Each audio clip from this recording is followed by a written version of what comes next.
Welcome to Shukla study point. आप सभी का स्वागत है आपके अपने YouTube channel Shukla study point में। मैं शिवम शुक्ला आप सभी दोस्तों का हार्दिक स्वागत करता हूं। आज की वीडियो के माध्यम से हम लोग चर्चा करेंगे प्राचीन इतिहास के नवीनतम मॉडल पेपर के बारे में, जो कि लिखित टाइप का होगा। अर्थात इस वीडियो के माध्यम से हम लोग अति लघु उत्तरीय, लघु उत्तरीय और दीर्घ उत्तरीय टाइप के प्रश्नों के उत्तर को समझने और जानने वाले हैं। आपके एग्जाम में कैसा भी प्रश्न पूछा जाए आप आसानी से लिख पाएंगे अगर आप इस वीडियो को अंत तक देखेंगे। आपको बता दूं, बीए सेकेंड ईयर चतुर्थ सेमेस्टर में जो छात्र छात्राएँ हैं उनको प्राचीन इतिहास के अंतर्गत political history of south India के बारे में पढ़ना होता है। Political history of south India को हिंदी में कहते हैं भारत का दक्षिण भारत का राजनीतिक इतिहास। दक्षिण भारत के राजनीतिक इतिहास के बारे में हमको पढ़ना है, और वो भी 100 ईस्वी से लेकर के 1300 ईस्वी तक के इतिहास के बारे में हम लोगों को जानना है। ठीक है, तो ये लिखित मॉडल पेपर है। ठीक है, और आपको बता दूं जैसे कि 2-3 विश्वविद्यालय हैं, जैसे 3 विश्वविद्यालय, राम मनोहर लोहिया अवध विश्वविद्यालय भी जो है वीर बहादुर सिंह पूर्वांचल विश्वविद्यालय, और अभी कल जिसकी परीक्षा लगी हुई है उसका नाम है जननायक चंद्रशेखर बलिया विश्वविद्यालय। तो जननायक चंद्रशेखर बलिया विश्वविद्यालय का कल परीक्षा है, यानी कि लगभग 17 तारीख को, या 17 तारीख को परीक्षा है। तो उसके लिए बहुत महत्वपूर्ण होगा, यानी कि कल परीक्षा है आपकी। तो बीए चतुर्थ सेमेस्टर प्राचीन इतिहास लिखित मॉडल पेपर में, मतलब कि आपको बता दूं जननायक चंद्रशेखर बलिया विश्वविद्यालय में जो पेपर पूछे जाने का पैटर्न है उसमें 2 टाइप के प्रश्न होते हैं, एक तो लघु उत्तरीय और एक दीर्घ उत्तरीय। ठीक है, लेकिन जब मैं अति लघु उत्तरीय को बताऊंगा तो उसमें लघु उत्तरीय टाइप के प्रश्नों के एक प्रकार से जैसे होंगे, मतलब कि मैं आपको बता दूं जानकारी की दृष्टि से यह वीडियो आपके लिए बहुत महत्वपूर्ण होगी और बहुत चीज़ों के बारे में आप जान पाएंगे। देखिए, जो आपका जननायक चंद्रशेखर बलिया विश्वविद्यालय का पेपर होता है 3 घंटे का पेपर होता है, 75 नंबर का पूर्णांक होता है। ठीक है, और उसमें आपको 10 लघु उत्तरीय प्रश्नों को करना होता है, जिन प्रश्नों के उत्तर को आपको 200 शब्दों में लिखना होता है। ठीक है, और जो दीर्घ उत्तरीय प्रश्न होते हैं उनकी संख्या वैसे तो 8 दी होती है, 4 इकाइयों में 8 प्रश्न होते हैं, 1 इकाई में 2 प्रश्न होते हैं। उन दोनों प्रश्नों में से केवल एक ही प्रश्न करना होता है। एक प्रश्न के लिए 10 नंबर मिलते हैं, और लघु उत्तरीय प्रश्नों में जो 10 नंबर के मतलब कि 10 क्वेश्चंस होते हैं वो 3.5 नंबर उसके लिए दिए जाते हैं। ठीक है, यानी 35 नंबर आपको लघु उत्तरीय प्रश्न देते हैं और 40 नंबर आपको दीर्घ उत्तरीय प्रश्न देते हैं। एक प्रश्न के लिए आपको 500 शब्द लिखना है और 10 नंबर उसके लिए पहले से निर्धारित किए गए हैं। ये बात ध्यान रखिएगा, एक इकाई में 2 प्रश्न होंगे जिनमें से केवल एक ही प्रश्न आपको करना होगा, दोनों नहीं करना है। ठीक है, तो इस प्रकार से कुछ पैटर्न उसका होता है। किसका भाई? जननायक चंद्रशेखर बलिया विश्वविद्यालय का। राम मनोहर लोहिया का पेपर 2 घंटे का होगा, लिखित पेपर होगा। ठीक है, लिखित टाइप के प्रश्न आएंगे, अति लघु उत्तरीय, लघु उत्तरीय और दीर्घ उत्तरीय। वीर बहादुर सिंह पूर्वांचल का जैसे मैं मॉडल पेपर दे रहा हूँ सेम ऐसे पैटर्न आएगा, तो आप सभी के लिए बहुत महत्वपूर्ण है। ठीक है, आपकी परीक्षा चाहे एक प्रकार से 2 घंटे की हो चाहे 3 घंटे की हो, अगर लिखित परीक्षा हो रही किसी भी प्रकार का पैटर्न है, कैसा भी पैटर्न है, अगर आप यह वीडियो देख लीजिएगा, चूँकि ये मॉडल पेपर जो है ये प्रधान मॉडल पेपर है, मतलब कि सभी विश्वविद्यालयों को ध्यान में रख करके मैं इस मॉडल पेपर को बनाने का प्रयास कर रहा हूँ। चलें, सबसे पहले जानने का प्रयास करते हैं खंड आ, यानी कि खंड आ में आपको 50 शब्दों में प्रश्नों के उत्तर देने हैं। अब देखिए, शब्द मैटर नहीं करता, जितने शब्द में आपको देगा उतने शब्द में लगभग उतना लिख देना है आपको। जैसे 50 शब्द का मतलब लगभग 2 से 3 जो है लाइन आपको लिख देना है, 3 लाइन या 4 लाइन, बस इतने ज़्यादा होता है। 200 शब्द का मतलब होता है 1.5 पेज या 1 पेज, मतलब लगभग 1 पन्ना लिख देंगे या 1.5 पेज, बस बहुत हो गया। ठीक है, 1.5 पेज बहुत हो गया, 200 शब्द। ठीक है, समझ रहे हैं? तो इतना ही आपको लिखना है। अब देखिए, प्रश्न आपसे क्या पूछा गया है, किन्हीं 4 विदेशी यात्रियों के नाम लिखिए। अब 4 विदेशी यात्रियों के नाम, अच्छा विदेशी यात्रियों के नाम क्यों पूछ रहा है? क्योंकि आपको बता दूं प्राचीन इतिहास जानने के स्रोत में एक तो साहित्यिक स्रोत होता है, एक पुरातात्विक स्रोत होता है, और एक विदेशी विवरण होता है, जो कि विदेशी यात्री भारत में आए और उस समय के इतिहास के बारे में उन्होंने अपनी रचना में लिखा। उनमें जैसे भारतीय ग्रंथों के साथ साथ दक्षिण भारत के इतिहास अध्ययन में विदेशी लेखकों का और यात्रियों के वृत्तांतों का महत्वपूर्ण योगदान होता है, और सहायता भी मिलती है उससे। अगर हम अपने इतिहास को जानना चाहते हैं तो एक और हमें नई नई जानकारी मिलती है, और दूसरी ओर भारतीय साक्ष्यों में विवृत अनेक तथ्यों का समर्थन मिल जाता है। जैसे कि आपको बता दूं, पेरिप्लस ऑफ द इरीथ्रियन सी, ठीक है, उसके जो है अज्ञातनामा लेखक है, मतलब इसके लेखक नहीं हैं, लेकिन इसमें आप देखिएगा स्ट्रैबो, प्लिनी, टालमी और भी तमाम प्रकार के जो है यात्री पाश्चात्य लेखक आए भारत में। इसके अलावा ह्वेनसांग, त्सिंग या उसके अलावा माओत्वालिन, ये सब चीनी यात्री भारत में आए। इसके अलावा तबरी और इब्न खुद्दबा, ठीक है, इब्न बतूता, ठीक है, बर्नी, फरिश्ता और भी तमाम सारे लोग आए। अबूद फेरा, इब्न अलफकी, तमाम प्रकार के ये अरब यात्री आए। तो इस प्रकार से मुस्लिम यात्री ये सब आए, और इन सभी यात्रियों के आने से क्या हुआ कि भारत में जब ये आए तो भारत की जो तत्कालीन स्थिति थी, समाज की राजनीतिक स्थिति जो थी, जो धार्मिक स्थिति थी, जो कल्चरल बैकग्राउंड था, उन सभी के बारे में अपनी पुस्तकों के में बताया, और बिना किसी लगाव के बताया। मतलब कि जब कोई विदेशी व्यक्ति भारत के बारे में लिखेगा तो वो किसी पक्ष की तरफ झुकाव होकर के नहीं लिखेगा कि भारत अपना देश है, वो एकदम से तथ्य और फैक्ट जानकारी लिखने का प्रयास करेगा। और इस दृष्टि से ऐतिहासिक महत्व होता है यात्रियों के विवरण का, ठीक है, क्योंकि यात्री जो लोग आते हैं वो तथ्य सम्मत और एक प्रकार से जो सन वगैरह होता है उनका एकदम से क्लियर होता है। तो इस प्रकार से आप देखते होंगे मार्को पोलो भी आया, ठीक है, यूरोपीय यात्री था। तो इस प्रकार से कई लेखक आए और कई नाविक आए, उन लोगों ने भारत में रह करके, कई लोग भारत में रहे, कई लोग भारत में अध्ययन करे, कई लोगों ने भारत में पढ़ा, ठीक है, और उसके बाद में फिर भारत के इतिहास के बारे में बताया। तो उसी इतिहासकारों में या उसी इतिहास बताए जाने के स्रोतों में खास करके जो दक्षिण भारत का इतिहास है 100 ईस्वी से लेकर के 1300 ईस्वी तक का समय, उसी में बहुत सारे इतिहास मतलब कि लेखक जो यात्री हैं वो आए हैं और उन्होंने लिखा है। तो उनमें नाम आप लिख सकते हो, मार्को पोलो का नाम लिख सकते हो आप, एक प्रकार से और भी लोगों का जैसे कि आप नाम लिख सकते हो टालमी का, प्लिनी का, स्ट्रैबो का, इन सभी का नाम आप लिख सकते हो। ह्वेनसांग का नाम लिख सकते हो, क्योंकि ह्वेनसांग जो है ये हर्षवर्धन के दरबार में आता है 647 ईस्वी में। आप मतलब 647 ईस्वी तक के आसपास जब हर्षवर्धन की मृत्यु हो जाती है 647 में, लेकिन इसी के आसपास 7वीं शताब्दी में जो है वो आता है ह्वेनसांग।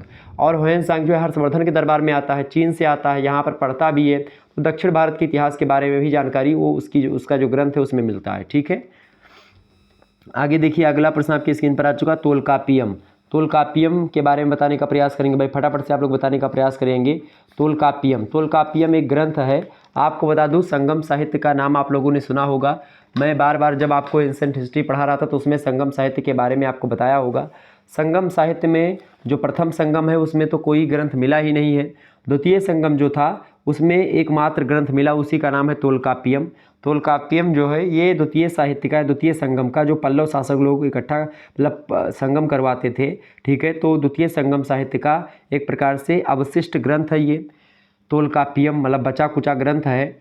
और इसको लिखा किसने है भाई, तो इसको लिखा है तोलकापियन एक व्यक्ति थे, एक ऋषि, मतलब ऋषि मान सकते तोलकापियम नाम के ऋषि ने या तोलकापियम नाम के लेखक ने इसको तोलकापियम नामक रचना लिखी थी।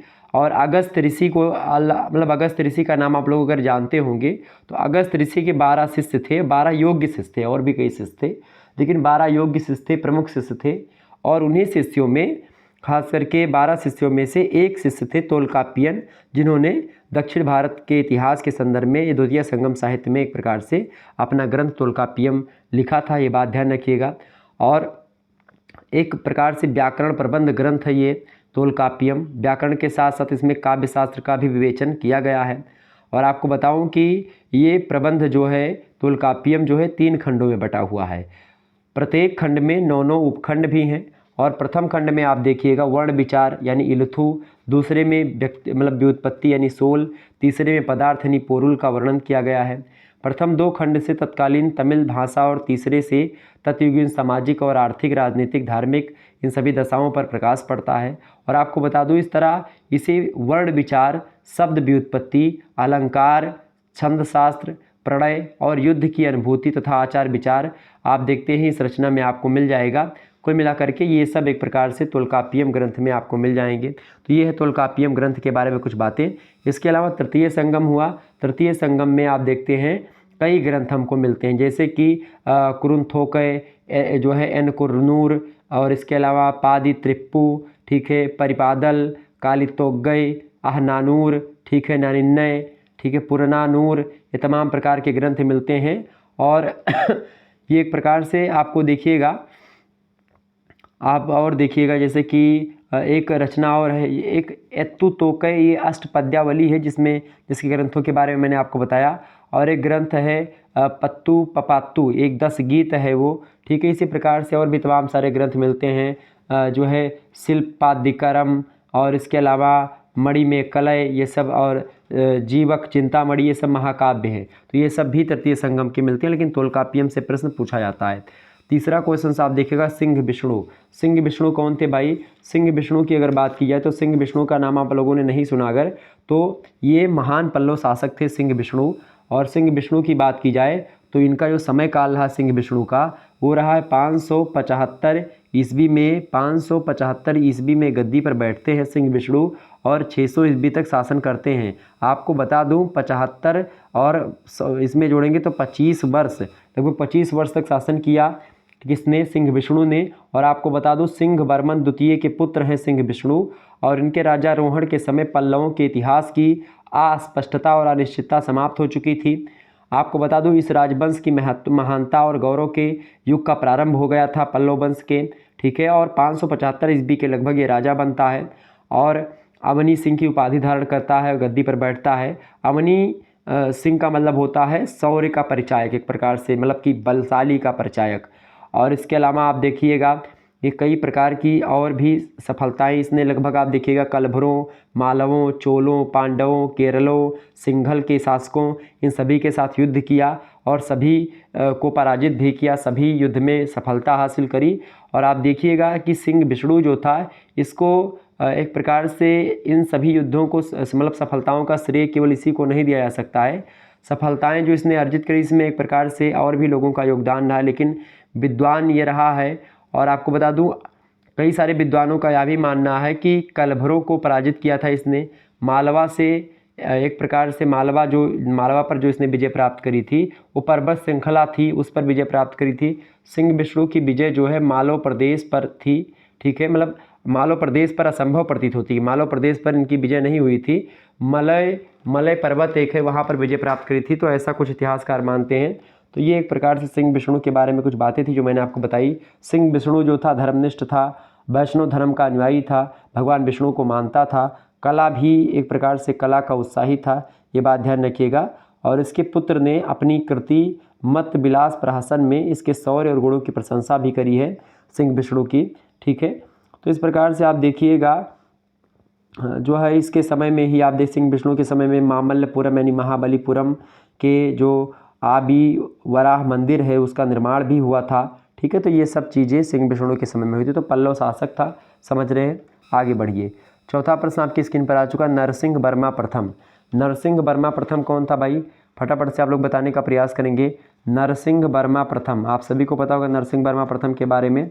नरसिंह वर्मा प्रथम जो था ये पल्लव नरेश ही था। और आपको बता दूं नरसिंह वर्मा प्रथम के बारे में, नरसिंह वर्मा प्रथम जो था इसने उपाधि धारण करी थी मामल्ल की। नरसिंह वर्मा प्रथम, और ब्रैकेट में लिख सकते हो आप मामल्ल, ठीक है, मामल्ल की उपाधि इसने धारण करी थी नरसिंह वर्मा प्रथम ने। और महेंद्र वर्मा का पुत्र है नरसिंह वर्मा प्रथम। और इसके बाद में आप देखिएगा 630 ईस्वी यानी लगभग 640 ईस्वी में कांची की गद्दी पर ये बैठता है, ठीक है। कौन बैठता है भाई, नरसिंह वर्मा प्रथम बैठता है।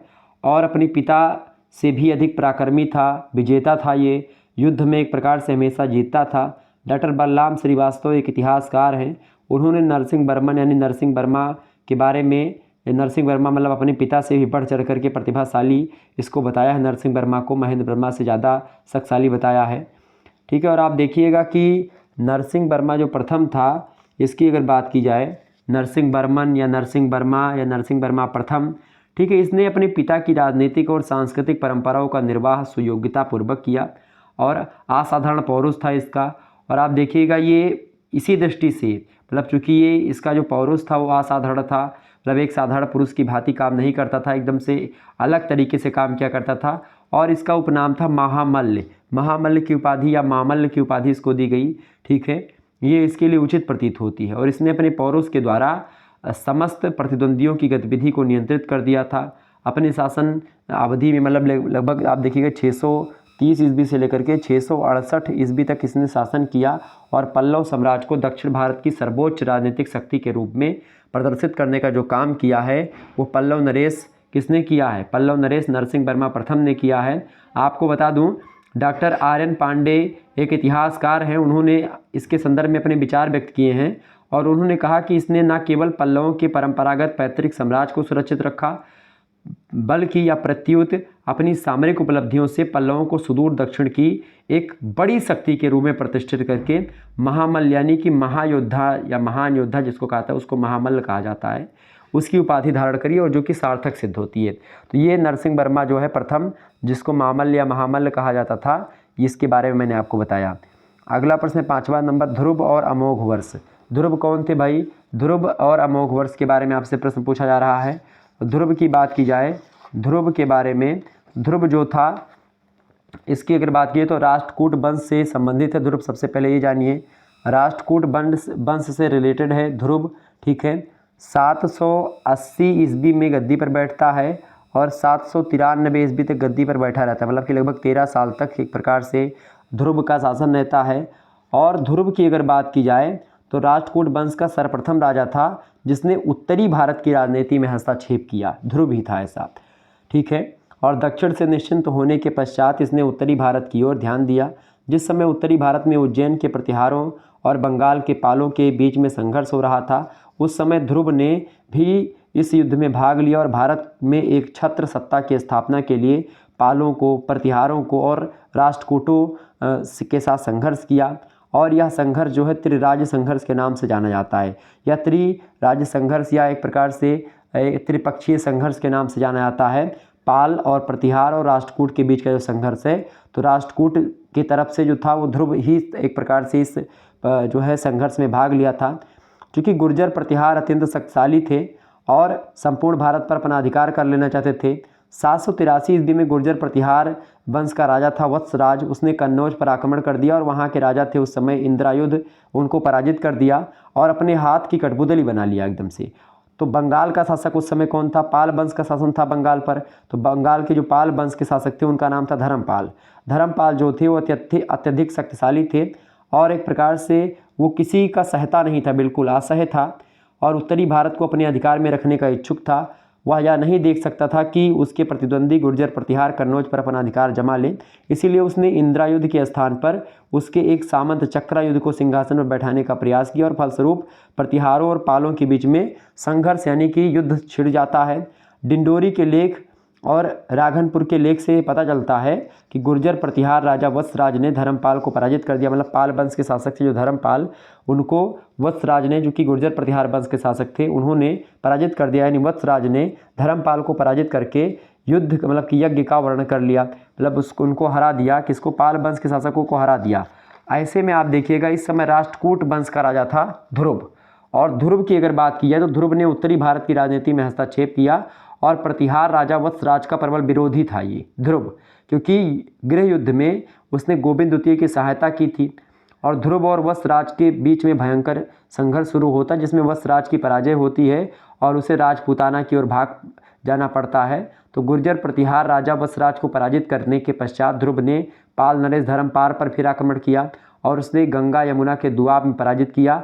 सूरत लेख में ये बात पता चलती है, सूरत लेख में इस बात का जिक्र मिलता है कि भाई जो ध्रुव था इसने किसको हराया। देखिए त्रिपक्षीय जो संघर्ष चला है वो गुर्जर प्रतिहार वंश के शासक थे वत्सराज, उनके बीच में, पाल वंश के शासक थे धर्मराज, उनके बीच में, और जो राष्ट्रकूट वंश का शासक था ध्रुव, उसके बीच में। तो पहले ध्रुव का कोई मतलब नहीं था। जो उत्तर भारत में दो शासक थे, एक तो गुर्जर प्रतिहार वंश के राजा वत्सराज और एक पाल वंश, जो बंगाल का पाल जो वंश है, बंगाल के पाल वंश का शासन कर रहा था उस समय धर्मपाल और वत्सराज के बीच में युद्ध होता है।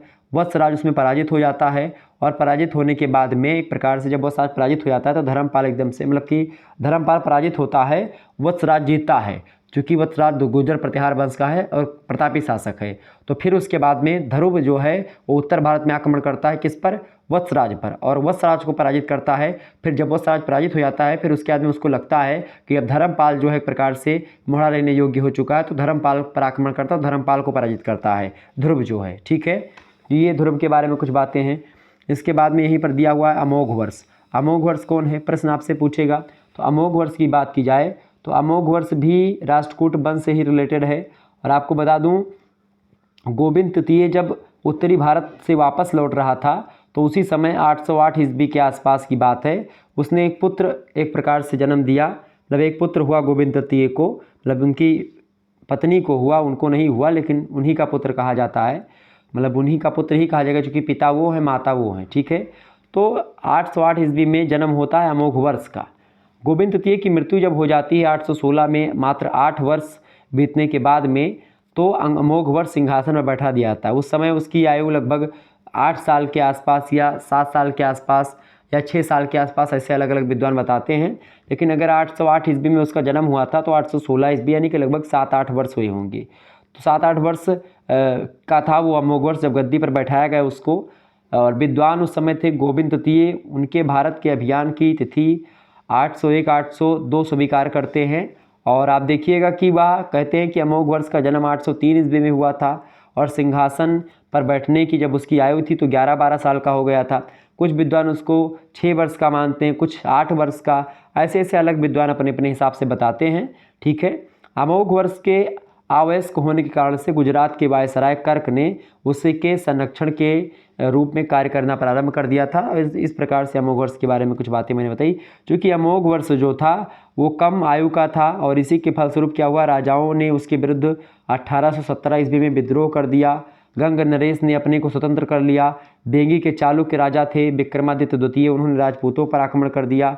संजन लेख और जो है अपद्वंद लेख से पता चलता है कि कुछ समय के लिए अमोघ वर्ष जो था वो सिंहासन च्युत कर दिया गया था, मतलब सिंहासन से उसको हटा दिया गया था अमोघ वर्ष को। और यह घटना कब और किस तिथि में घटी इस बात का कोई जिक्र नहीं मिलता है। तो इस प्रकार से अमोघ वर्ष के बारे में कुछ बातें मैंने आपको बताई। अगला प्रश्न देखिए, छठा प्रश्न है। छोटे छोटे प्रश्न इनको ऐसे लिखना है। अगला प्रश्न दंती दुर्ग। दंती दुर्ग कौन था भाई? दंती दुर्ग और कृष्ण प्रथम। दंती दुर्ग की बात की जाए, दंती दुर्ग जो था ये राष्ट्रकूट शासक था दंती दुर्ग, और 745 ईस्वी में गद्दी पर बैठता है और 756 ईस्वी तक गद्दी पर ये विराजमान रहता है। ठीक है। दंती दुर्ग जो था ये एक प्रकार से इंद्र द्वितीय का पुत्र था। इंद्र द्वितीय के पश्चात ये गद्दी पर बैठता है और चालुक्य वंशीय राजकुमारी भवनागा से उत्पन्न पुत्र था। इंद्र द्वितीय के पुत्र होने के नाते क्या होता है, ये उत्तराधिकारी था और शासन के प्रारंभिक भाग में एक प्रकार से वातापी के चालुक्यों का सामंत था। अपने पिता की जब मृत्यु, इसके पिता की मृत्यु हो जाती है, उसके समय संभवतः या मतलब कि बहुत कम उम्र का था, अवयस्क था। और ये एक प्रकार से जिसके फलस्वरूप शासन का कार्य उसकी माता ने संभाला। राज तरंगड़ी एक रचना है, आपको पता हो कल्हड़ की राज तरंगड़ी है, उसमें बताया गया है कि यही जो था कर्नाटक की महारानी रट्टा भी थी, जो एक प्रकार से रट्टा जो थी मतलब कि इसकी माता दंती दुर्ग की माता जो थी उन्हीं का नाम रट्टा है, कर्नाटक की महारानी बताया गया है, और जिसने दिग्विजयी कश्मीर नरेश ललितादित्य का स्वागत किया था। दंती दुर्ग ने 745 ईस्वी में के आसपास वयस्क होने पर शासन की बागडोर अपने हाथों में ली और दंती दुर्ग बहुत ही महत्वाकांक्षी दूरदर्शी शासक था। उसने धीरे धीरे क्या किया कि शक्ति अपनी बढ़ाना प्रारंभ कर दिया और राष्ट्रकूट राजवंश की स्वतंत्रता और महत्ता की स्थापना में सफलता प्राप्त कर लेता है। और इसके संबंध में जानकारी के साधन इसके अपने ही 2 लेख मतलब इसके द्वारा ही लिखवाए गए थे वो अभिलेख। एक तो था भाई जो है सम्मंगद दानपत्र जो जनवरी 754 ईस्वी में लिखवाया गया था, और दूसरा था एलोरा द सवतार गुहा लेख और उसके उत्तराधिकारियों के अभिलेख थे ये। तो कुल मिलाकर के राष्ट्रकूट पल्लव संघ जो था वो दंती दुर्ग जो था एक प्रकार से महत्वाकांक्षी शासक था और इसी के समय काल में आप देखते हैं ये सारी चीज़ें होती हैं। दंती दुर्ग एक प्रकार से अलग अलग अभियान में जुड़ता है, प्रतिहारों से संघर्ष करता है, पूर्वी अभियान करता है, पश्चिमी अभियान करता है, बड़ा योग्य और प्रतापी शासक था, चालुक्यों पर विजय प्राप्त करता है। ठीक है। राष्ट्रकूट वंश में दंती दुर्ग का नाम इस प्रकार से। इसके अंदर कृष्ण प्रथम की अगर बात की जाए तो कृष्ण प्रथम कौन है भाई? दंती दुर्ग या तो पुत्रहीन था, ऐसा बताया जाता है, पुत्र इसके नहीं था, और अगर यदि पुत्र उसका होता तो इसके बाद में एक प्रकार से, चूँकि पुत्र क्यों होता, चूँकि 32 या 33 साल की अवस्था तक एक प्रकार से जिंदा रहा है, इतनी अवस्था में इसकी मृत्यु हो गई तो इसका पुत्र ना ही था, ऐसा ही स्वीकार कर लो आप, मतलब इसकी कोई पुत्र नहीं था। और इसी कारण से जब इसकी मृत्यु हो जाती है, चूँकि 32-33 साल के बाद ये मर जाता है, तो चूँकि जब इसकी मृत्यु हो जाती है तो उसके बाद में इसका कोई उत्तराधिकारी नहीं होता, तो इनके चाचा जी थे दंती दुर्ग के, उनका नाम था कृष्ण प्रथम। ठीक है। दंती दुर्ग के कौन है? दंती दुर्ग के चाचा हैं कृष्ण प्रथम, समझ रहे हैं ना। तो उसके बाद में दंती दुर्ग के बाद में गद्दी पर कौन बैठेगा? इनके चाचा बैठेंगे कृष्ण प्रथम।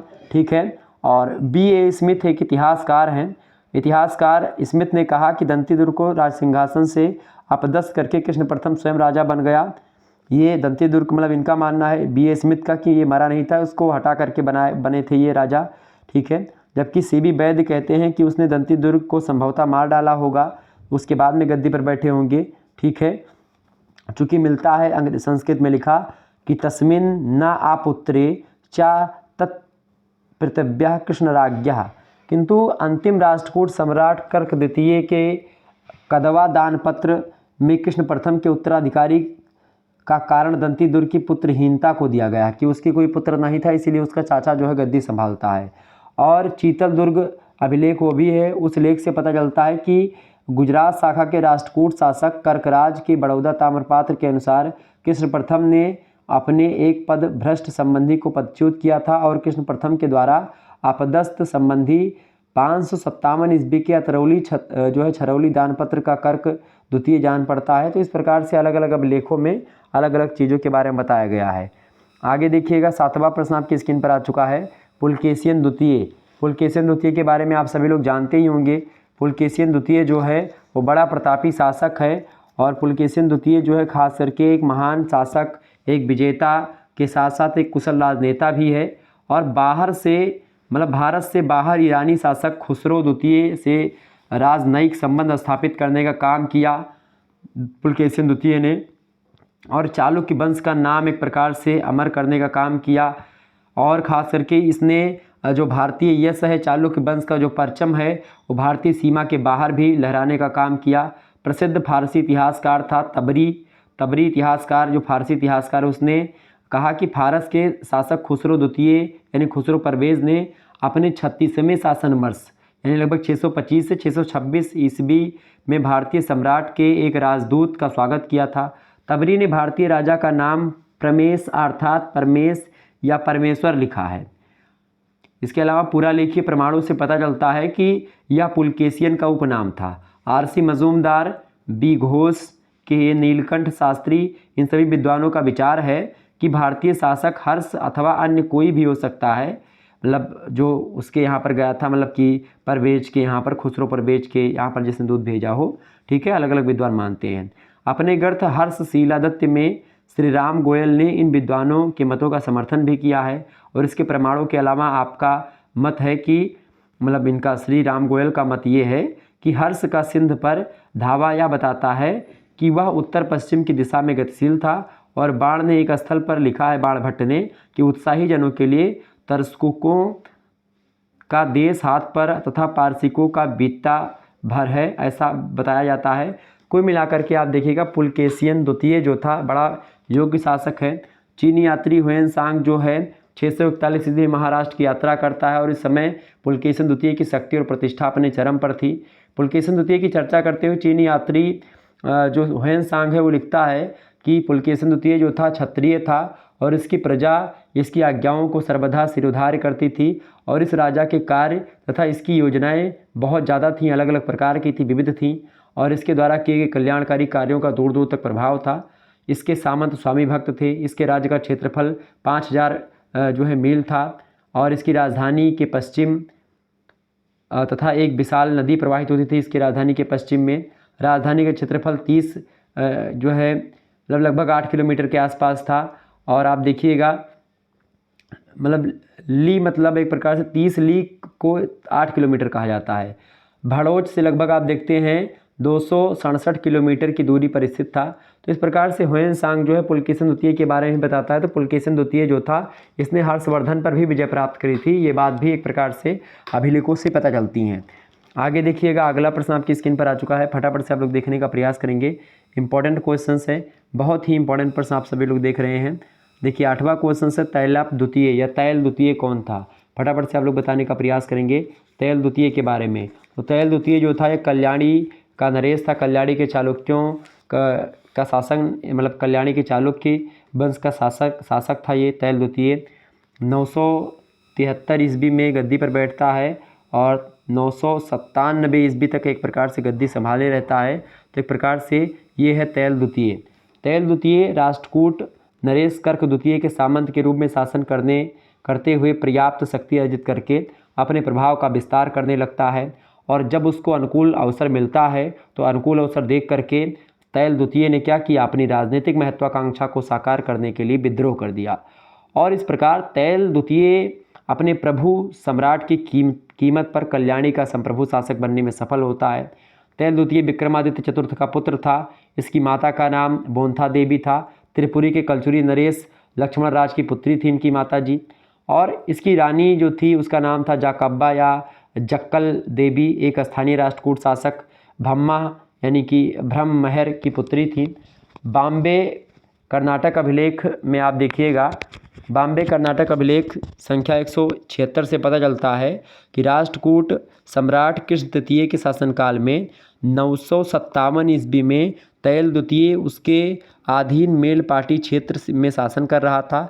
965 ईस्वी के एक अन्य अभिलेख के अनुसार पता चलता है कि तैल द्वितीय महासामंत की उपाधि के साथ जो है तलड़वाड़ी 1000 क्षेत्र का शासक था और इस अभिलेख में उसे सत्याश्रय कुल तिलक भी कहा गया है।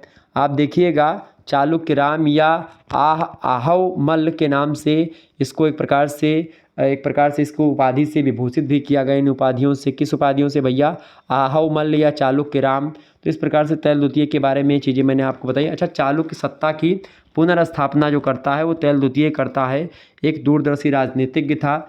और आप देखिएगा जो है तैल द्वितीय और कृष्ण द्वितीय की मृत्यु 967 ईस्वी मतलब कि जो तैल द्वितीय था, जब कृष्ण तृतीय की मृत्यु हो जाती है 967 में, उसके बाद में एक प्रकार से जब लगातार राष्ट्रकूट सत्ता जो है अपने मतलब कि एकदम से लड़खड़ाती हुई दिख रही थी, उसके बाद में आता है तैल द्वितीय और एक प्रकार से तहलका सा मचा देता है।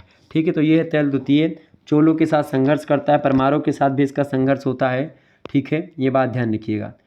आगे देखिएगा अगला प्रश्न 9वां नंबर प्रश्न आप देखेंगे, राजराज महान या राजराज प्रथम, इसके बारे में बताएं भाई। राजराज महान या राजराज प्रथम, इसकी बात की जाए तो राजराज महान जो है 985 ईस्वी में एक प्रकार से गद्दी पर बैठता है और 1014 ईस्वी तक शासन संभालता है। कौन? राजराज प्रथम या राजराज महान। इसकी अगर बात की जाए तो ये चोलों की महान परंपरा का वास्तविक उद्घाटन करने वाला शासक है राजराज प्रथम। और राजराज की बात की जाए तो इसने अरिमोली वर्मन परांतक द्वितीय सुंदर चोल का पुत्र था। अरिमोल वर्मन आपको पता हो दूँ कि एक प्रकार से एक मूवी अभी भी जो पोनियन सेल्वन करके मूवी आई है, उसको देखेंगे तो चोलों के बारे में आपको पता चलेगा। ठीक है, तो उसी अरिमोल वर्मन परांतक द्वितीय सुंदर चोल का पुत्र था और उत्तम चोल के शासनकाल में ही यह युवराज पद से खास करके शासन की अच्छी दीक्षा इसको मिल चुकी थी। और जो राजराज महान है इसका राजरोहण जो हुआ था 25 जून को हुआ था 985 ईस्वी को। और राजराज प्रथम ने जो अनेक अंशों में एक प्रकार से विजयालय चोल शाखा का सबसे महानतम शासक होने का एक प्रकार से गौरव प्राप्त किया है। अपनी महान योग्यता और नीतिमत्ता से चोल शासन को एक प्रकार से एक ठोस आधारशिला देने का काम जो करता है वो राजराज प्रथम ही करता है। और उसके गौरवशाली पुत्र था राजेंद्र प्रथम जो था एक प्रकार से वो भी बड़ा महानतम शासक हुआ, चूँकि इसका पुत्र जो था मतलब राजेंद्र प्रथम जो था ये राजराज प्रथम का पुत्र था। ये बात ध्यान रखिएगा। इस प्रकार से चोल साम्राज्य का विस्तार जो था अपनी सीमा चरम सीमा पर पहुंचा हुआ था। चोल विजय वाहिनी ने समुद्र पार करके उस सीमा का विस्तार किया था। आप देखिएगा एक प्रकार से पांड्यों के साथ युद्ध होता है, केरल युद्ध, द्वितीय अभियान, सिंघल विजय, कई प्रकार के युद्ध लड़ता है राजराज प्रथम। इस प्रकार से चोलों की शक्ति को एकदम से पंचम पर रहता है। गंग देश पर अपना अधिकार कर लेते हैं। चालुक्यों से संघर्ष होता है जो तैलब द्वितीय है और मैसूर में खासकर चोलों की शक्ति की वृद्धि के प्रति उदासीन नहीं था।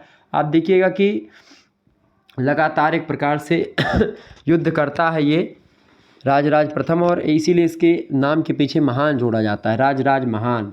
ठीक है, कुल मिलाकर के आप देखिएगा तो ये एक प्रकार से बड़ा प्रतापी शासक है और खास करके चोलों की शक्ति का एकदम से उत्कर्ष काल जो रहा है वो राजराज प्रथम के समय काल में रहा।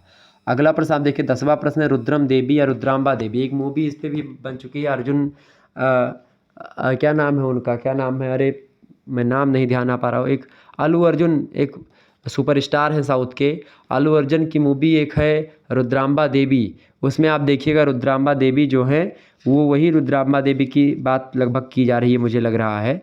तो रुद्रांबा देवी के बारे में आपसे प्रश्न पूछा गया है। रुद्रांबा देवी की अगर बात की जाए या रुद्रम देवी या रुद्रांबा तो 1200 के आसपास यानी 1259 ईस्वी में शासन संभालती हैं और 1295 तक शासन करती हैं। काकतीय वंश की शासन संभाली थी, मतलब काकतीय वंश से रिलेटेड हैं।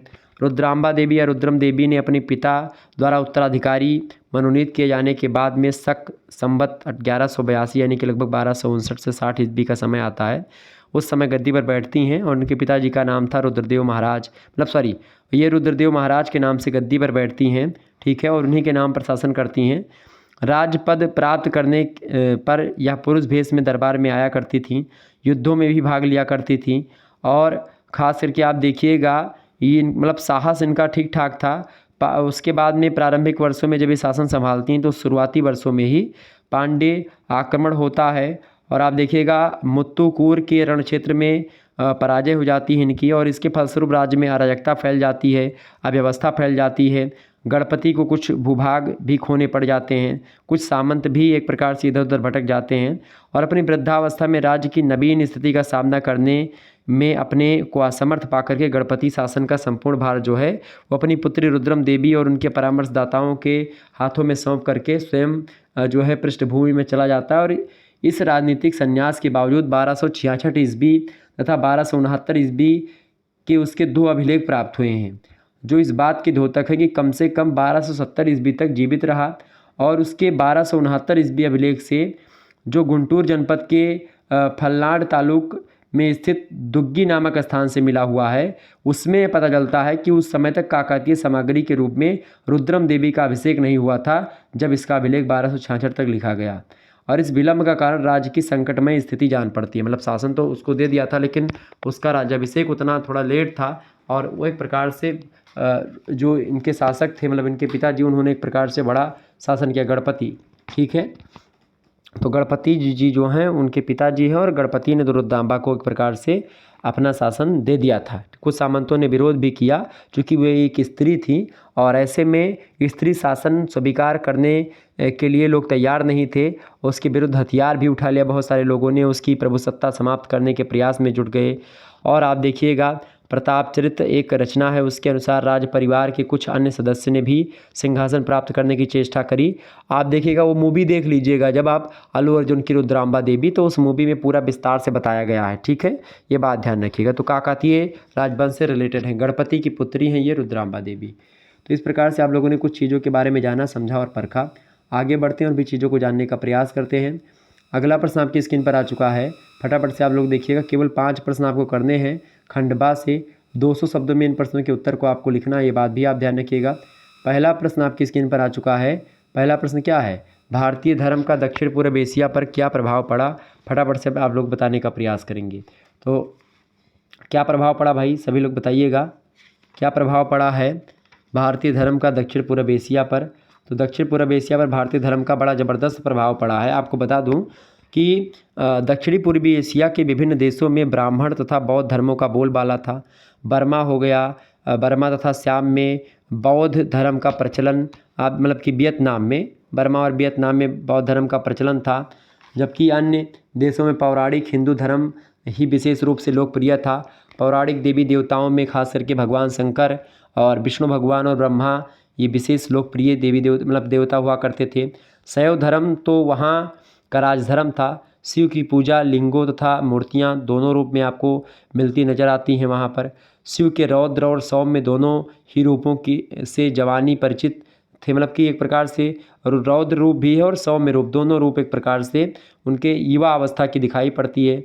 महादेव तथा महाकाल के नाम से उनकी पूजा की जाती थी और दोनों रूपों की मूर्तियाँ विभिन्न स्थानों से आपको मिलती हुई दिखाई पड़ेंगी, चाहे बात की जाए किसकी भाई, बात करें आप बर्मा की या फिर अन्य देशों की। तो बर्मा वगैरह में, वियतनाम में, इंडोनेशिया से लेकर के अन्य देशों में भी आप देखिएगा भारत का बोलबाला था एकदम से, ठीक है। शिव पार्वती के पुत्र गणेश और कार्तिकेय को भी एक प्रकार से जावा, जो इंडोनेशिया का एक प्रकार से द्वीप है, वहाँ के जावा में देवरूप के रूप में पूजा जाता है भगवान गणेश को, ठीक है। दुर्गा और महाकाली की पूजा भी की जाती है और इसके अलावा गणेश की मान्यता विघ्न विनाशक के रूप में की जाती है। विष्णु भगवान की पूजा नारायण के रूप में, पुरुषोत्तम के रूप में, माधव, इन सभी अन्य नामों से भी विष्णु भगवान को जाना जाता है।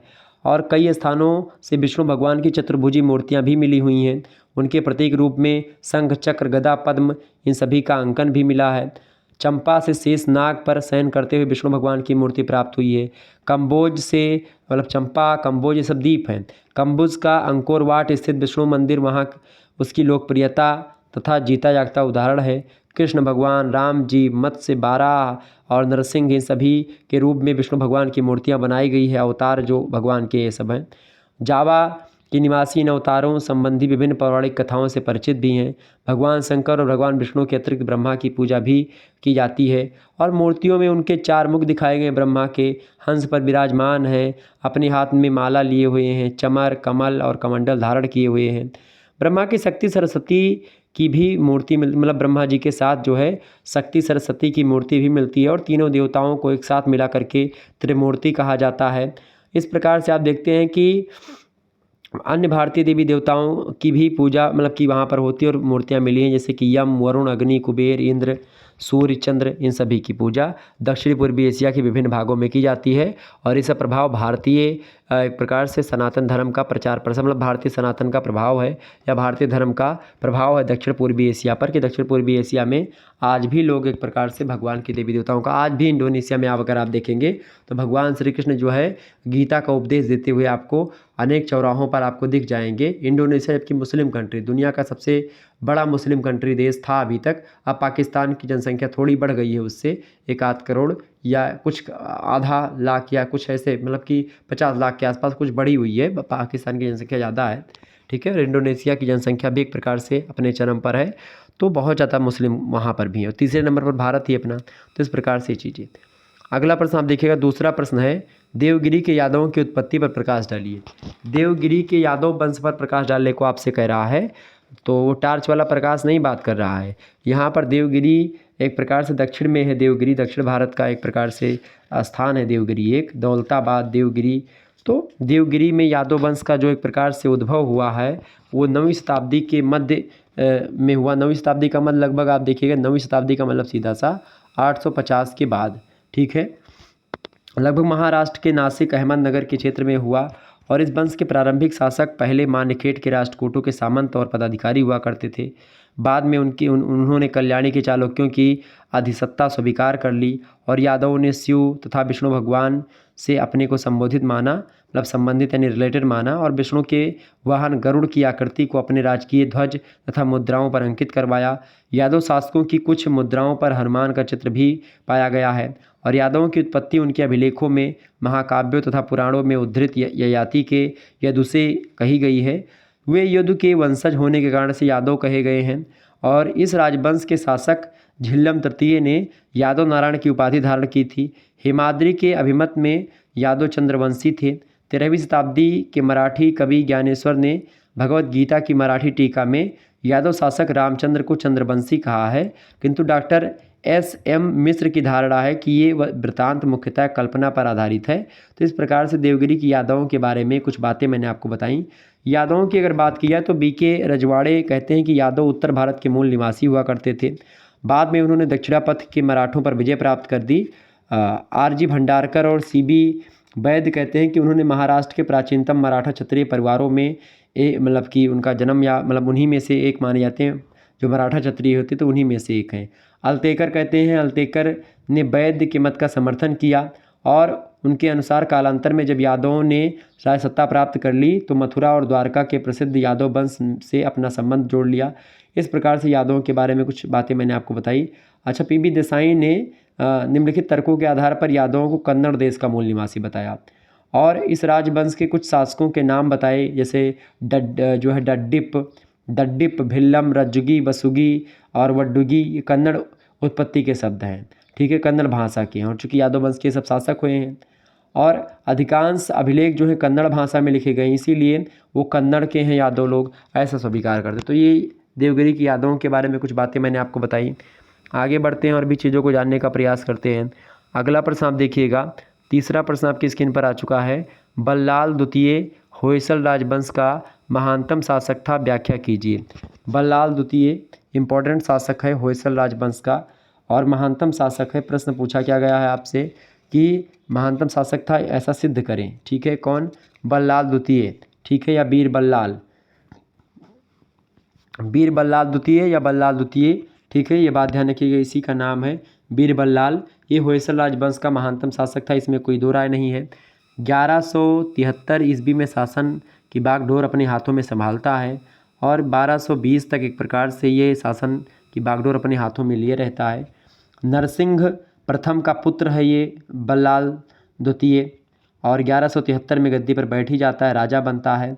होयसल साम्राज्य का वास्तविक प्रणेता माना जाता है बीर बल्लाल को, और इसने कुछ समय तक अपने पिता के साथ संयुक्त रूप से शासन करता है। परंतु नरसिंह वर्मा मतलब नरसिंह प्रथम के विलासितापूर्ण जीवन से असंतुष्ट हो जाता है ये, और राजधानी छोड़ करके बीर बल्लाल जो है ये होयसल राजधानी छोड़ देता है और एक सेना संगठित कर लेता है और अपने पिता के विरुद्ध जो है विद्रोह कर देता है, और उसे अपदस्थ करके मतलब उसको हटा करके अपने पिता को यानी कि नरसिंह प्रथम को हटा करके 1173 ईस्वी में राज सिंहासन पर अधिकार कर लेता है। अपने पिता के विरुद्ध ही ऐसा ये करता है। ठीक है, ये बात ध्यान रखिएगा। बल्लाल द्वितीय अनेक प्रकार से होयसल राजाओं में सबसे महत्वपूर्ण शासक माना जाता है, और एक तो वह प्रदर्शन में बड़ा विश्वास रखता था। बल्लाल द्वितीय जो था प्रदर्शन में बड़ा विश्वास रखता था। इसने सिंहासन रूढ़ होने के समय से ही प्रदर्शन और प्रचार का आश्रय लिया।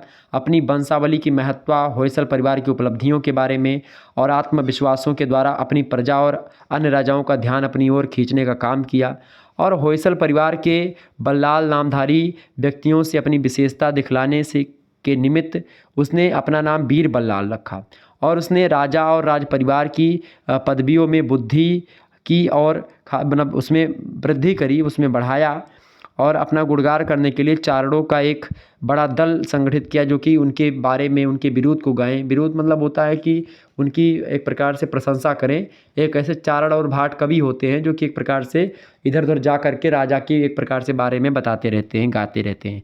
ठीक है, 1173 ईस्वी के एक अभिलेख में बल्लाल द्वितीय को तुलुब सेना के लिए जो है बड़वाग्नि और पांडव कुल के लिए वज्र के समान, चोलों की शक्ति को तहस नहस करने वाला और युद्ध में पांडव भीम के समान शक्तिशाली जो है बीर बल्लाल को बताया गया है, और ये प्रशस्तियाँ उसके नाम के साथ जुड़ गईं।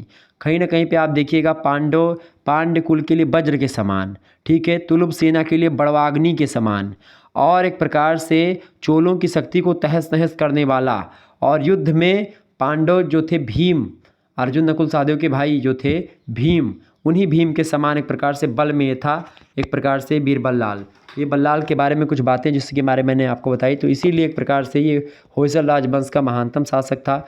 इसने आंतरिक अशांति जब हुई थी और जब ये उत्तराधिकार के समय जब ये एक प्रकार से गद्दी पर बैठने की सोचता है, गृह युद्ध था। नरसिंह प्रथम के समय में शासन की दीर्घकालीन दुर्बलता के कारण से राज्य के भीतरी भागों में अव्यवस्था बढ़ गई थी और अनेक जगहों पर उपद्रव और विद्रोह खड़े होने लगे थे। जब इसकी पिता विलासितापूर्ण जीवन जी रहा था तो अपने पिताजी को ही एक प्रकार से ये मार देता है, मतलब उनको हटा करके और खुद गद्दी पर बैठता, सारे विद्रोहों को समाप्त करता है।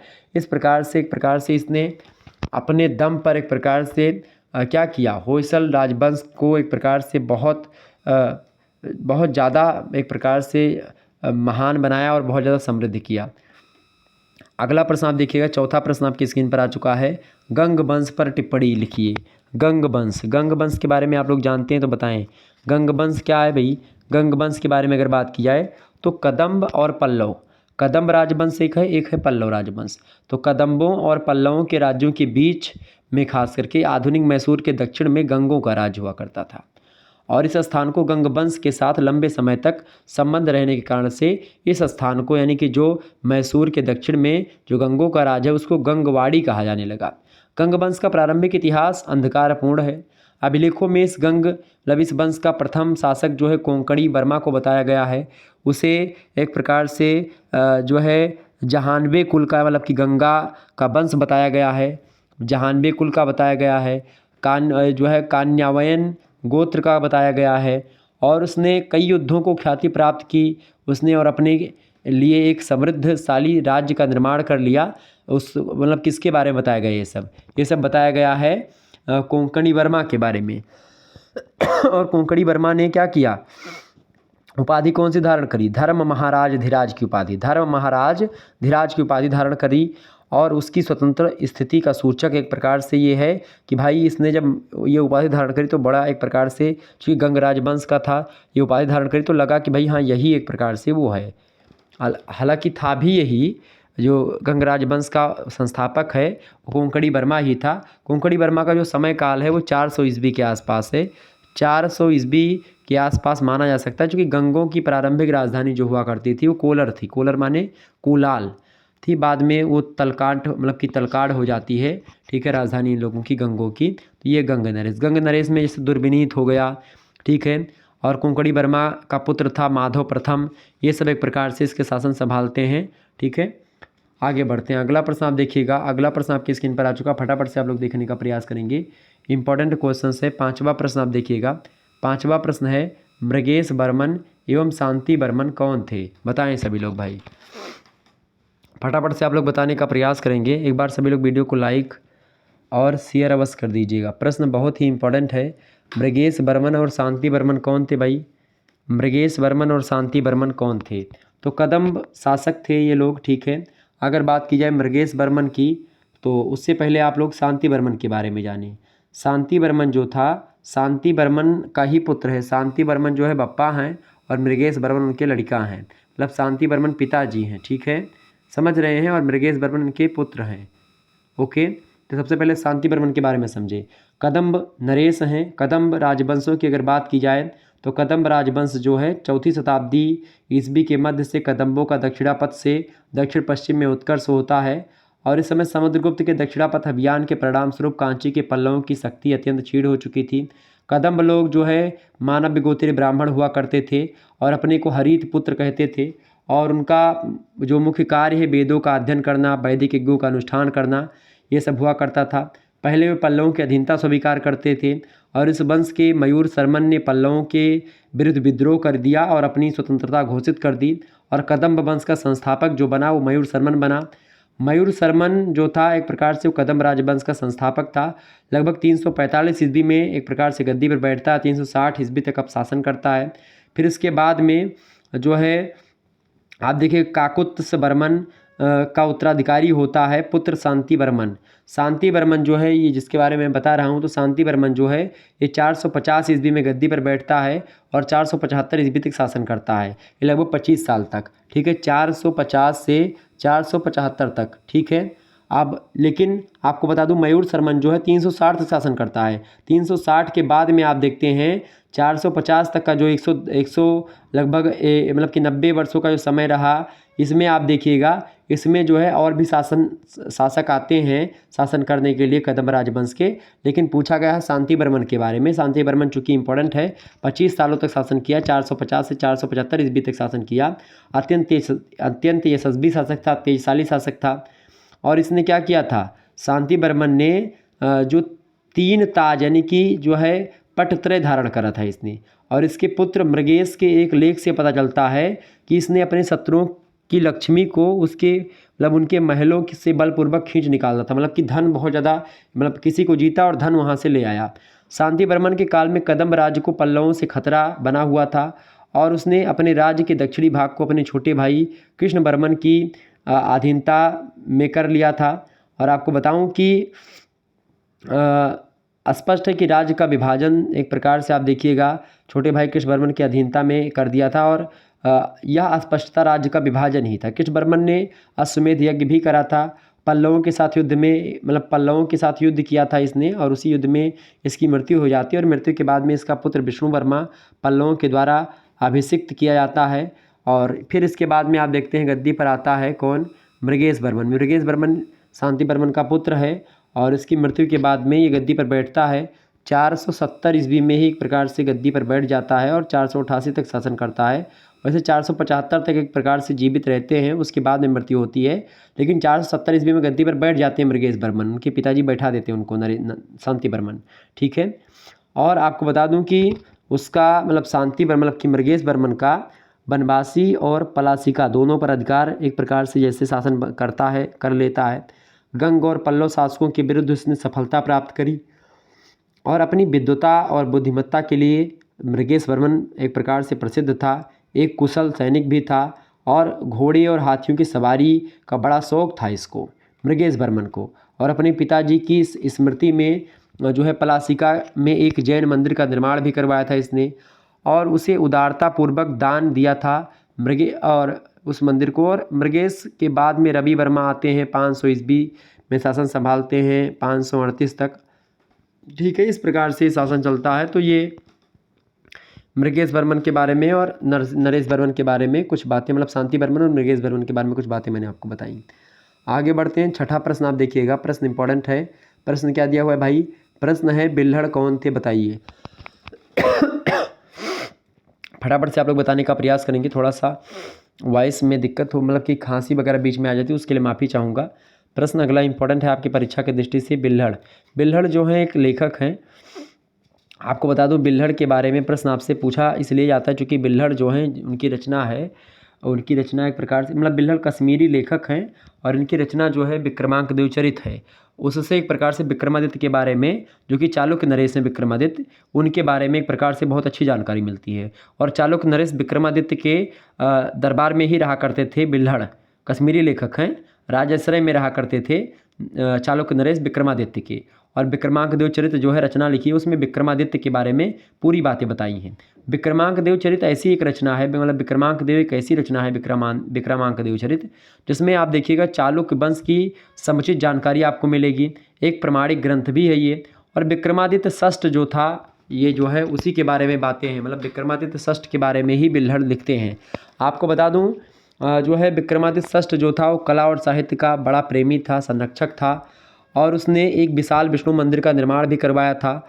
और विक्रमादित्य षष्ठ जो था, इसके सामने एक बृहत जलाशय भी था, मतलब जलाशय बनवाया था। मंदिर के निकट ही इसने एक नगर की स्थापना करी थी, जिसका नामकरण उसने अपने नाम पर किया था, विक्रमपुर नगर बसाया।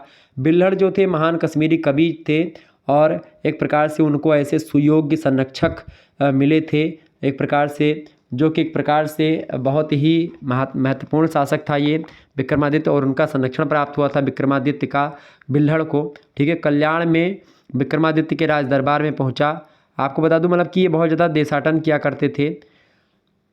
बिल्हड़ जो थे चालुक्य सम्राट ने एक प्रकार से आप देखते हैं इनका स्वागत भी किया था, विद्यापति की उपाधि से भी इनको सम्मानित किया, और विक्रमांक देवचरित नामक एक महाकाव्य की रचना करी, और खासकर जिसका नायक स्वयं चालुक्य सम्राट विक्रमादित्य ही है। तो कुल मिलाकर के विक्रमांक देवचरित लिखने वाले बिल्हड़ जो हैं इसलिए फेमस हैं क्योंकि कश्मीर के निवासी तो थे ही, लेकिन इनको एक प्रकार से विक्रमादित्य षष्ठ का एक प्रकार से वरदहस्त प्राप्त था, उन्हीं के संरक्षण में रहा करते थे और उन्हीं के लिए इन्होंने रचनाएं लिखी। सातवां क्वेश्चन से आप देखिएगा, प्रश्न है चोल चालुक्य संघर्ष की विवेचना कीजिए। चोल चालुक्य संघर्ष, चोल चालुक्य संघर्ष की अगर बात की जाए तो कल्याणी के चालुक्य राजवंश का संस्थापक कौन था? तैल द्वितीय था। 973 से लेकर के 997 तक शासन करता है ये तैल द्वितीय, भी मैंने बताया था। तो 973 ईस्वी में राष्ट्रकूट राजवंश का अंत करके दोबारा से चालुक्य साम्राज्य की स्थापना करता है तैल द्वितीय। और इसी वर्ष चोल सुंदर जो हैं, सुंदर चोल की मृत्यु हो जाती है, मतलब चोल नरेश जो थे, सुंदर चोल, उनकी मृत्यु जो है इसी समय हो जाती है। परंतु मृत्यु के पूर्व उसने जो है तोंड मंडलम का चोल प्रदेश, जिस पर राष्ट्रकूट सम्राट कृष्ण द्वितीय ने अधिकार कर लिया था, दोबारा से उसको अपने अधिकार में कर करके मतलब कि सुदृढ़ चोल राज्य का पुनर्निर्माण करता है, जो तैल द्वितीय होता है, जिसे आधार बना करके उसके पौत्र राजराज प्रथम ने चोल साम्राज्य की स्थापना करी। 973 ईस्वी में बेंगी के चालुक्य नरेश मतलब कि दानाड़ों को मार करके आप देखते हैं जटा जोड़ भीम ने बेंगी राज्य पर अधिकार कर लेता है। राज्य से निष्कासित जो एक प्रकार से दानाड़ों थे, उनके 2 पुत्र थे, उन 2 पुत्रों ने कलिंग में और उसके पश्चात चोल राजधानी में शरण ली। चोल नरेश राजराज प्रथम ने इस स्थिति का लाभ उठा करके बेंगी की राजनीति को हस्तक्षेप कर लिया, मतलब हस्तक्षेप प्रारंभ किया, और इस चोल हस्तक्षेप का पश्चिमी चालुक्यों ने विरोध किया, जिसके परिणाम स्वरूप बेंगी पर अधिकार बनाए रखने के लिए विकट चोल चालुक्य संघर्ष हुआ, बहुत अधिक ज़्यादा, और छोटे छोटे अंतरालों के साथ प्रायः 125 वर्षों तक ये संघर्ष चलता रहा, चोल चालुक्य संघर्ष। तैल द्वितीय के साथ संघर्ष एवं आंतरिक कला के फलस्वरूप मैसूर के गंग पर्याप्त दुर्बल हो चुके थे। उनकी दुर्बलता का लाभ उठा करके चोल नरेश राजराज प्रथम ने 985 ईस्वी में गंगों को पराजित करके अपना अधिकार, मतलब कि अपने अधीन कर लिया। तैल द्वितीय राजराज प्रथम के नेतृत्व में निरंतर बढ़ती हुई चोल शक्ति के प्रति उदासीन नहीं रह सकता था, और विशेष करके ऐसी स्थिति में जब दोनों राज्यों की सीमाएं आपस में मिली हुई थीं और दोनों ही राज्य में दक्षिणी भारत में अपना आधिपत्य स्थापित करने के प्रयास में लगे हुए थे, उधर चोल और उधर चालुक्य। तो इस प्रकार से क्या हुआ, चालुक्यों में तैल द्वितीय था, चोलों में एक प्रकार से राजराज प्रथम। तो इस प्रकार से इन दोनों के बीच में, चूंकि दोनों का एक प्रकार से दक्षिण भारत में अपना अपना दबदबा हो रहा था, दोनों की सीमाएं विस्तृत तरीके से बढ़ रही थी, एकदम से चौतरफा विकसित हो रहा था, सभी की यश कीर्ति हो रही थी, तो आपस में एक दिन भिड़ना ही था और इस प्रकार से दोनों में एक प्रकार से युद्ध हुआ। और आप देखते हैं कि तैल द्वितीय ने राजराज प्रथम के विरुद्ध एक युद्ध में विजय प्राप्त करी और उसके 150 हाथियों को बंदी बनाया। कन्नड़ और तमिल साम्राज्यों के बीच संघर्ष का यह प्रारंभ एक प्रकार से था और चोल चालुक्य संघर्ष मुख्य रूप से तैल द्वितीय और राजराज प्रथम जो थे उन्हीं के बीच में एक प्रकार से बड़ा फेमस हुआ। 8वां प्रश्न आप देखिएगा, पल्लव चालुक्य संघर्ष का संक्षिप्त एक प्रकार से संक्षिप्त परिचय दीजिए, संक्षिप्त विवरण दीजिए। ये इंपॉर्टेंट है पल्लव चालुक्य संघर्ष के बारे में। पल्लव चालुक्य संघर्ष जो है बड़ा फेमस है, खास करके पल्लव चालुक्य संघर्ष की अगर बात की जाए तो 7वीं और 8वीं शताब्दी के मध्य कांची के पल्लवों और बादामी के पूर्वकालीन पश्चिमी चालुक्यों के बीच में भयंकर संघर्ष होता है और यह संघर्ष जो है दोनों ही राज्यों के लिए घातक सिद्ध होता है। पल्लव नरेश थे उस समय महेंद्र वर्मन और चालुक्य नरेश थे पुलकेशिन द्वितीय। इनका युद्ध लगभग 600 ईस्वी के आसपास होता है। महेंद्र वर्मन कांची के पल्लव सिंहासन पर बैठा था, अत्यंत वीर और प्रतापी सम्राट था। उसका दुर्भाग्य ये था कि उसके समय में चालुक्य वंश में पुलकेशिन द्वितीय नाम का प्रतिभाशाली शासक जो है उसके समय काल में था। तो चालुक्य मतलब पल्लव नरेश था महेंद्र वर्मन और चालुक्य नरेश था पुलकेशिन द्वितीय। पुलकेशिन द्वितीय बड़ा वीर था। पुलकेशिन द्वितीय बादामी के चालुक्यों में सबसे अधिक शक्तिशाली सम्राट था। आपको बता दूं कि उसके विषय में डॉक्टर DC सरकार कहते हैं कि निस्संदेह पुलकेशिन द्वितीय बादामी के चालुक्यों का महानतम सम्राट था और प्राचीन भारत के महानतम सम्राटों में से एक था। पल्लवों की बढ़ती हुई शक्ति को पुलकेशिन द्वितीय ना देख सका और उसने पल्लवों के राज्य पर आक्रमण कर दिया। पल्लवों के राज्य के उत्तरी भागों को हस्तगत करने के बाद में उसकी राजधानी कांची पर भी अब उसने अधिकार करना चाहा। महेंद्र वर्मन ने उससे भीषण संघर्ष किया और बड़ी कठिनाई से वह कांची की रक्षा कर सका। पल्लव साम्राज्य के उत्तरी प्रदेश उसके हाथ से निकल गए। पल्लव नरेश महेंद्र वर्मन के हाथ से निकल गया, मतलब पुलकेशिन जीत रहा था अभी तक और इन उत्तरी प्रदेशों पर चालुक्यों का अधिकार हो जाता है। पुलकेशिन ने अपने भाई विष्णुवर्धन को यहाँ के शासक के रूप में एक प्रकार से सौंप दिया और बेंगी के एक नवीन चालुक्य शाखा की नींव डाल दी। तो बेंगी के चालुक्य जो थे वो विष्णुवर्धन को सौंप दिया और विष्णुवर्धन इसीलिए बेंगी के चालुक्यों के एक प्रकार से निर्माता या फिर एक प्रकार से संस्थापक कहे जाते हैं। ठीक है, पल्लव नरेश नरसिंह वर्मन आते हैं उसके बाद में, महेंद्र वर्मन के बाद में, और नरसिंह वर्मन प्रथम और पुलकेशिन द्वितीय के बीच में फिर से युद्ध होता है। पल्लव नरेश महेंद्र वर्मन की मृत्यु 630 में हो जाती है और उसके बाद में नरसिंह वर्मन प्रथम जो है पल्लव सिंहासन पर बैठता है और शासन में पल्लवों ने बहुत अधिक उन्नति करी जब ये बैठता है। मतलब नरसिंह वर्मन जो था बड़ा प्रतापी शासक था और जब ये गद्दी पर बैठता है तो इसके काल में पल्लव की सीमा जो है बहुत बढ़ी। नीलकांत शास्त्री कहते हैं कि तथापि इसमें कोई संदेह नहीं है कि उसके अधीन मतलब कि नरसिंह वर्मन के अधीन पल्लव शक्ति ने इतनी अधिक मजबूती और प्रतिष्ठा अर्जित कर ली जो कि उसने सिंह विष्णु के अधीन अपने प्रादुर्भाव के समय भी कहीं अर्जित नहीं की थी। मतलब सिंह विष्णु भी इसी समय का शासन काल मतलब कि पल्लवों का ही शासन मतलब पल्लव शासक ही है। सिंह विष्णु 575 से 600 ईस्वी तक शासन करता, सबसे महत्वपूर्ण शासक है वो, उसी से तुलना करी गई इसकी। तो अपने पिता के से मतलब जो कि उसका पिता जो था नरसिंह वर्मा का महेंद्र वर्मा वो पराजित हो गया था चालुक्यों से, यानी कि पुलकेशिन द्वितीय से। तो पराजित होने के बदले को एक प्रकार से लेने के लिए बहुत प्रभावित था, बहुत अधिक एक प्रकार से हमेशा लालायित हुआ करता था और इस अवसर की तलाश में हुआ था कि किसी प्रकार चालुक्यों को नीचा दिखाया जाए। दुर्भाग्य से इसी समय पुलकेशिन द्वितीय ने पल्लव राज्य पर फिर से आक्रमण किया और पल्लव राजा नरसिंह वर्मन प्रथम ने पुलकेशिन द्वितीय के विरुद्ध लंका के राजकुमार मान वर्मा से सहायता मांग ली और पुलकेशिन द्वितीय को अपने राज्य में न घुसने दिया और उसे कई बार पराजित किया। नरसिंह वर्मन केवल अपने राज्य की रक्षा से संतुष्ट नहीं हुआ बल्कि चालुक्यों को दबाने के लिए उसने पुलकेशिन के साम्राज्य पर आक्रमण कर दिया और उसकी राजधानी बादामी को हस्तगत कर लिया, मतलब कि अधीन कर लिया अपने। और पुलकेशिन वीरतापूर्वक लड़ता हुआ मारा गया और नरसिंह वर्मन ने इस विजय के उपलक्ष्य में वातापी कौंड की उपाधि धारण करी। और वातापी कौंड एक प्रकार से उपाधि जो कि वातापी के चालुक्य वंश यानी कि पुलकेशिन द्वितीय को पराजित किया, जो कि सबसे महान शासक था। और उसको पराजित करने के बाद में एक प्रकार से इसने अपने पिता का बदला भी लिया। तो एक प्रकार से नरसिंह वर्मन बड़ा योग्य शासक था और लंका के नरेश थे उनसे एक प्रकार से मदद भी मांगी थी। तो इस प्रकार से ये प्रश्न थे जो कि आपकी परीक्षा में आ सकने वाले हैं। दीर्घ उत्तरीय प्रश्नों में केवल 2 प्रश्न आपको करने होते हैं। खंड 7 से 5 शब्दों में इन प्रश्नों के उत्तर को आपको लिखना है। आप इन प्रश्नों को तैयार कर लीजिएगा। प्रश्न है, दक्षिण भारत का इतिहास जानने के प्रमुख साहित्यिक स्रोतों की विवेचना कीजिए। मोस्ट इंपॉर्टेंट प्रश्न है, परीक्षा में आ सकता है, पढ़ लीजिएगा इसको। अगला प्रश्न आप देखिएगा, पल्लव नरेश महेंद्र वर्मन प्रथम की उपलब्धियों की विवेचना कीजिए। मोस्ट इंपॉर्टेंट प्रश्न है, इंपॉर्टेंट प्रश्न है, परीक्षा में प्रश्न पूछा आता है। पल्लव नरेश महेंद्र वर्मन प्रथम के बारे में मैंने आपको बता दिया, उनका पुत्र था नरसिंह वर्मन प्रथम, उनके बारे में मैंने आपको अभी बताया। अगला प्रश्न, तीसरा प्रश्न, राष्ट्रकूटों के उत्तरी भारत पर आक्रमण का संक्षिप्त विवरण प्रस्तुत कीजिए, उनके क्या परिणाम हुए यह भी बताएं। इंपॉर्टेंट क्वेश्चन है। अगला प्रश्न है, विक्रमादित्य षष्ठ की उपलब्धियों की विवेचना कीजिए। मोस्ट इंपॉर्टेंट क्वेश्चन है ये। वहीं अगला प्रश्न आप देखिएगा, विजयादित्य द्वितीय की उपलब्धियों की विवेचना कीजिए। ये भी प्रश्न बहुत ही इंपॉर्टेंट है। इस प्रकार से कई इंपॉर्टेंट प्रश्न आपकी परीक्षा में पूछे जा सकते हैं। इन प्रश्नों को आप तैयार कर लीजिएगा, बहुत ही ज़्यादा महत्वपूर्ण है आपकी परीक्षा के दृष्टि से। ठीक है, तो आप किसी भी विश्वविद्यालय से सभी के दृष्टि से ये प्रश्न इंपॉर्टेंट है। धन्यवाद, मिलते हैं नेक्स्ट वीडियो में, तब तक के लिए जय हिंद जय भारत। आप सभी का बहुत बहुत धन्यवाद हमारे से जुड़ने के लिए। इसी प्रकार से अपना प्यार बनाए रखिएगा। तो इस प्रकार से आप लोगों ने 5 दीर्घ उत्तरीय प्रश्नों को देखा, इन प्रश्नों को आप पढ़ लीजिएगा। ठीक है, और 8 लघु उत्तरीय प्रश्नों के उत्तर को मैंने आपको बताया और एक प्रकार से 10 अति लघु उत्तरीय प्रश्नों के उत्तर के बारे में हम लोगों ने चर्चा करी। ठीक है, तो धन्यवाद। आप सभी इन प्रश्नों को तैयार कर लीजिएगा, ये प्रश्न आपकी परीक्षा में आने वाले हैं। ठीक है, और इस प्रकार से प्राचीन इतिहास, political history of south India 100 ईस्वी से लेकर के 1300 ईस्वी के इतिहास को आपने पढ़ने का काम किया। धन्यवाद, मिलते हैं नेक्स्ट वीडियो। Good night.